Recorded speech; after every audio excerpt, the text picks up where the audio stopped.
Ottobre da record per il turismo a Padova, con 32.000 visitatori alla Cappella degli Scrovegni e quasi 14.000 al Palazzo della Ragione, e poi con 4 mostre di alto livello aperte contemporaneamente.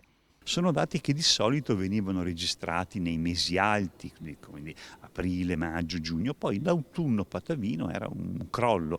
Ecco, evidentemente è cambiato qualcosa. Padova ad un certo punto è riuscita a raccontarsi e a rappresentarsi a livello nazionale e internazionale come una città d'arte che merita di essere visitata. Molti turisti ora vogliono visitare Padova per le sue bellezze, vivere la sua storia e le opere della Urbs Picta. Dietro c'è un'imponente campagna di comunicazione che racconta Padova come città colorata, giovane, dinamica, e a quanto pare, lo dicono i numeri, questa è una strategia vincente. 4 grandi mostre, penso che nessuna città italiana possa vantare un numero di mostre importanti come Padova.